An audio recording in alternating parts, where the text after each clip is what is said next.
I'd like to talk about Virginia's scoring troubles. Damn. I mean, it took a heck of an effort. You know, I don't want to mispronounce his name, but that's one of the best shooting performances I've seen. You know, they did a real simple action, and it's just tough to guard when a guy gets that hot, you know, and we put multiple defenders on him. And, you know, there are other players. Kihei stepped up when we helped and tried to, you know, sort of double him as he came off the screen. But, you know, they kept answering time after time. But I give our guys a lot of credit. You know, you get up as many points as we did, and then to see that lead evaporate, and Virginia's done it so many times before. I'm sure that was in the back of our guys' minds. But, you know, our resiliency was what was needed. And you're going to have to do that when you play against Virginia, who, in my opinion, is just getting better and better and better. It's the look of an NCAA tournament team. It's not even close. Very fortunate.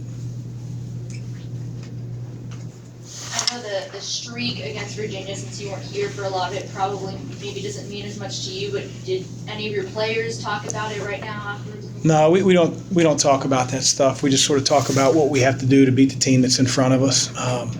I'm sure they have similar streaks to a lot of teams. I mean, when you win 35 games every year for the last 4 or 5 years, not too many teams are beating you. So, you know, that's what happens when you win a national championship, or you win in the conference how many years in a row. I mean, you're going to beat a lot of teams. And so, you know, they've had a turnover of their roster, their culture, and their style of play and their identity has not changed. They're continuing to get better. It was a hard-fought victory for our team.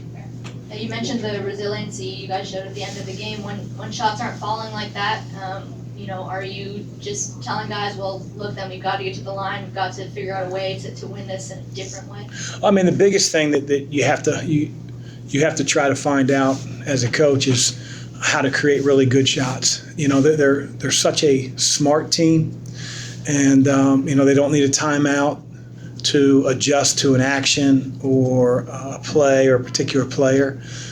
So you have to try to figure out a way as a coach to continually try to get the best looks for your guys as much as possible. You know, they're not going to gamble. You know, if you're trying to tilt the floor and get the ball to the other side so your guy has space to operate, they're smart and they sit in the lane. They know exactly, they can sense what you're trying to do. When you're trying to use a ball screen to free up your guard, they attack it. When, okay, now we're going to slip it, they sniff it out. They don't attack it. They're just really, really smart, and they're disciplined, they're tough, and they do it every possession for the entire game. If you'd have told me to score 80 points, I mean, at halftime, we scored 44 points, and all you keep hearing is like, hey, if you can get to 60 against Virginia, you can win. And I'm saying, if we score 16 points in the second half, we're going to lose. And, you know, I just give our guys credit for sort of staying with it. And I don't think there's one way to beat Virginia. You just have to survive their identity.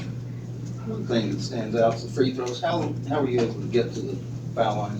Well, we got to 4 or 5 team fouls on them in the first 3 or 4 minutes of the second half.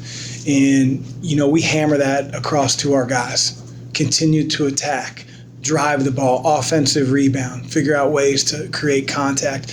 Because then their physicality, whether they're holding you on a cut, whether they're bumping a roll on a ball screen, whether they're trying to cut off a drive, it has to become a little less aggressive. Because there's a penalty of going to the line. Being able to draw 4 or 5 team fouls in that first 4-minute war, I think really set the tone. Seems like a game where Boston College did the same thing at their place in the first half. Diakite was on the bench. He completely changed the game. So it's easier said than done. You know, say we'll just get them in foul trouble. And they're really good defensively, and they're very disciplined. So we were fortunate, and we created a contact in a lot of those situations. Steve and Malik seemed like both of them had big moments, especially late. Just what was their impact? Huge. Steve sits on the bench for a little while, comes in the game, and just absolutely goes to work on the low block when we needed some baskets around the basket. It is so hard. They lead the league in block shots. They're so big. They don't foul. You saw in the first half, both Malik and Steve get their jump hook blocked. I mean, that hasn't happened all year. And they adjusted. And I thought, Malik's effort on the offensive glass was huge for our team. But then being the anchor that Steven was really helped our team sort of stabilize there deep in the second half. Two-part question. Just how much have you watched this team grow, just the way they've been able to get out some wins? And then the other part, did you hit another shimmy dance walking off the court? I'll answer the first part. I think our team, we have older guys, and we have guys that want to go out the right way, but you have to earn that. Dwayne and Ryan and Steve, Fresh, who wasn't here, but he had a tough couple of years, loses his coach. I think those guys are all about each other. And, we've got a deep bench. You look at our bench production versus UVA's or a lot of the teams that we've played, guys are generally pulling for one another. Darius gets off to a great start. He's the first guy on the bench cheering for David Johnson as he goes down the lane and gets fouled. And you don't always get that. So I'm not going to answer the second part. There's a lot of discussion coming into this game about recent turnovers. Play one of the best defensive teams in the country and only 6 today. What's that tell about the response of your squad? Well, in fairness, they're not a high turn-you-over team. Unless you're just being very loose and casual with the ball, you're not going to turn the ball over most of the time. Diakite can be very handsy and bat some balls away, especially when he's ball screen defensing. But for the most part, they're very, very content to play very good positional defense and make you take a challenge shot and not gamble, because that leads to fouling, and that's not what UVA generally does. But, hey, be that as it may, we still have to take care of the ball. We weren't casual with it. We worked deeper in the shot clock at times, and, to keep our turnovers to where they were was something that needed to be done in order to win the game. Got off to such a hot start, obviously, with 3-pointers, and you shot well 3-pointers all year. Did you anticipate this team being this good outside shooting team? I've said it all year. I think Ryan and Jordan are elite level shooters, and I also think a guy like Darius, when he doesn't have maybe the pressure of running the point at times, he's a really good 3-point shooter. And I think the other guys sort of get a little confidence from watching their teammates shoot the ball, and so yeah, we can shoot it. Chris, they come all the way back and take a lead. What did you see from your kids in that moment? Because it seemed like they had another gear. They do this a lot in games. They talk amongst each other in timeouts and huddles. I generally meet with my coaching staff and talk about strategy, adjustments, offense, defensively, what do they see, and then I'll take a main message or two back to the team. But those guys are a lot more vocal than most of the teams I've coached. They're smart. They see things. They have enough humility to take it from a teammate, and they believe in how we play. They believe in our system, and I also have a lot of trust in those guys. I ask them, do you want to go zone?